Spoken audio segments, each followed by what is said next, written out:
Ladybug here. Just sitting in the parking lot at Fred Meyer's. But I just thought it was time to touch base with everybody. I haven't done a video on this channel for a while. Um, for those who don't know, who don't follow on my other page, I have another page, Ladybug Landings. That's about my journey since I've been living on the road in my car. So some of you might not know, but I've been sick. Um, I've had another very bad case of diverticulitis, and actually had about 2 weeks where I was wondering if I had problems with my pancreas, but that was found to be not a problem. They didn't know what it was, and I had some imaging done, and it showed that it was a piece of fatty tissue just at the head of my pancreas. But of course, with anything seen on any imaging of the pancreas, um, the first concern is pancreatic cancer. And so that was a little nerve wracking, but it came back just showing that I have had chronic diverticulitis for so long that it's time to have my sigmoid colon removed. And that's kind of a big surgery.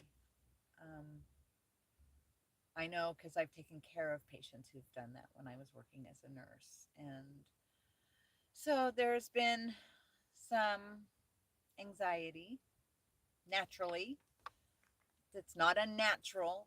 Even people who aren't normally typically anxious would be anxious about this surgery. It's a big surgery. I'll be in the hospital at least 3 to 4 days. And those who've followed on this page and my story for the last 7+ years, you know that dealing with the medical community is not one of my things that I enjoy, and that I have some justifiable fears because of what has happened to me in the past when I wasn't as aware as I am now, even working as a nurse. And I will admit that I wasn't as aware how important it is for a person to look out for themselves. I don't blindly trust the medical community like I used to. They aren't gods. I know my body. They don't. They haven't lived in it. They haven't had all my experiences. And a 3-page health questionnaire that they look at the check marks does not say who this is and what my lived experience is. So therefore, when I go in to deal with medical now, I take a lot of deep breaths.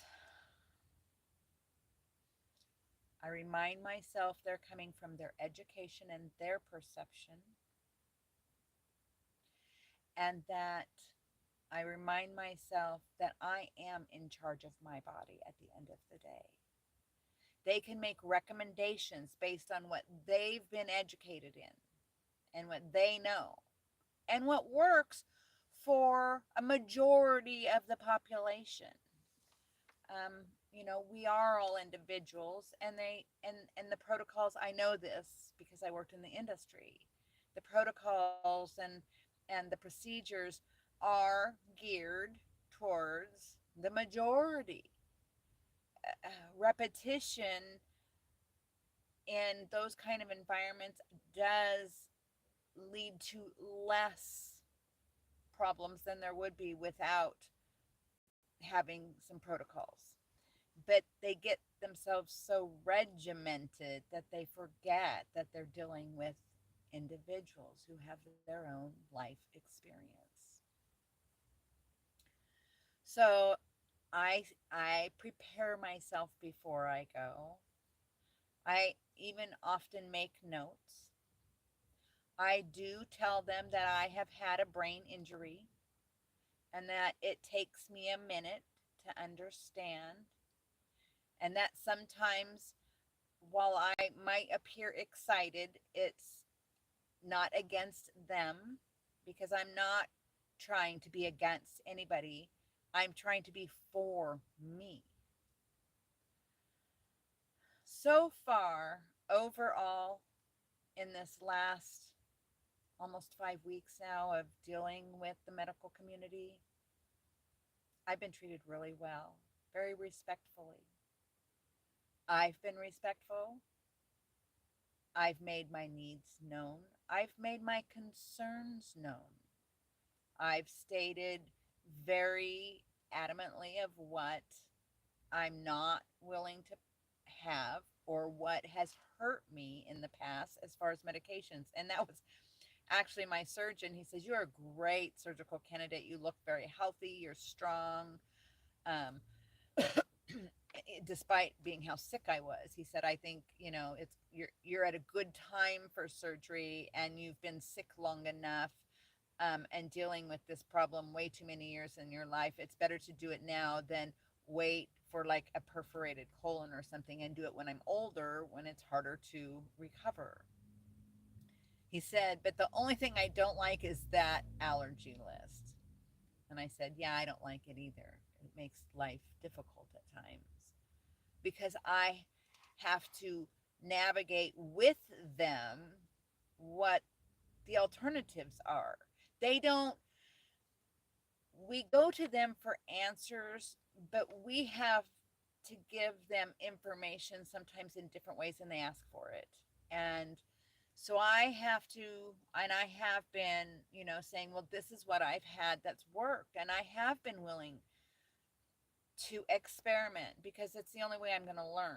Because I knew, just like there's been a lot in this journey that I knew because of my experience, I knew there might come a day when I needed some kind of allopathic care for something that I couldn't manage on my own. I don't want to leave this and have it perforate and die of a perforated colon when that can be remedied. So I'm opting to do the surgery. And and so there are things I have to have anesthesia. There's going to be pain medication, dealing with dietary. I'm cooking today. That's what I'm doing, sitting here in front of the grocery store. I'm going to go get a bunch of food. I've already got a bunch of produce that I got down at downtown. And I I am advocating for myself, and then I'm also taking ownership for myself. I've done my best I can to get the hospital to give me the same courtesies they give everyone else, even with my allergies. But if they don't have it, they don't have it. Like some of the stuff I'm having to buy is things they've recommended, but what they recommended is stuff I'm allergic to. So I'm having to create my own alternative that's going to work, that's going to provide my body with what it needs, the high protein, low fiber, um, and not having my allergens. Um, but I will say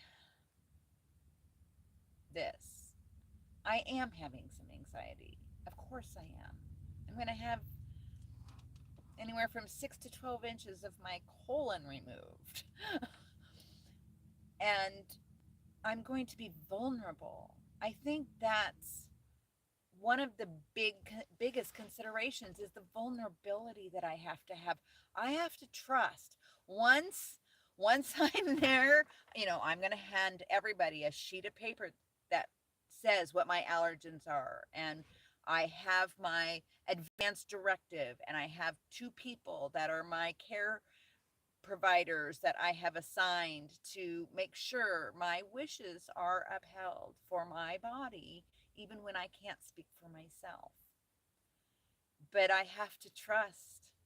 There's a moment that they're going to put you under, and then you're going to be so weakened from being post operative that you're going to be at the mercy of the people helping you. And for someone who's been as independent as I have for the last few years and who's been out of the medical arena and who has tried to steer clear of it and who struggles being around unfamiliar places and not in just my own little quiet space and having to deal with people and personalities, it's all a lot. It's a lot.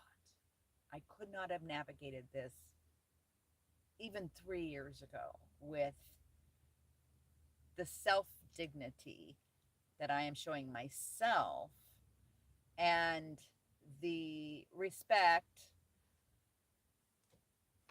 as a human to a human that I am showing to the people that I have to interact with, even when we don't see eye to eye on something.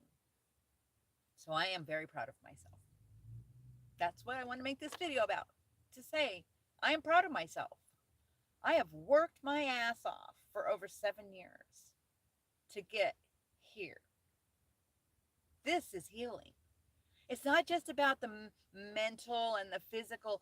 It's about being able to live life and deal with the difficult things in a way that reflects who you are intrinsically, who you are internally, the values you have. I want to show the world that I care and that I value everybody and everything, because I've just learned there's lessons everywhere, even with the things we don't like and the people we don't like and the situations we don't like. There's lessons. It is part of life. If it was perfect, we wouldn't be able to appreciate the sunshine and the gold and the beauty and the things that come our way. It, we have to have dark to have light. So anyway, I just thought I'd update where I'm at. I'm doing pretty good. Do I still have symptoms? People always say, "Do you know you still having symptoms?" Yeah, I still have symptoms at times. Oh well, I'm living my life. There's been so many years past that even if it wasn't from medical damage, there would still be changes that had occurred, and I would not be the person who I was. And I have embraced this entire journey because it has made me who I am today, and I really like who I am today. I really do. And I do not think I would have journeyed along the same path to this level of self realization, self love, love of universe, appreciation for all things. I wouldn't have been here had I not gone through everything I've gone through. So, and I'm still going through it. I'm living life. I am living my life. Good, bad, ugly, heartache, joy, beauty, dirty, ugly, not cared for things, everything. That's all part of my life. It's colorful, it's beautiful, and I love it. Even this part. Because I'm very hopeful that a pain that I've had in my left side that I have complained about since I was 17 years old, I'm hopeful that's going to be gone. It's going to be resolved. That 3 to 6 months from now, I'm also going to go through a pain clinic and talk to them about my neuropathy problems, because I tried all the medication things. I'm going to evaluate. Maybe there's things they have to offer I want, maybe there isn't, but I'm going to at least do my best to collaborate, because I want to have my best life going forward.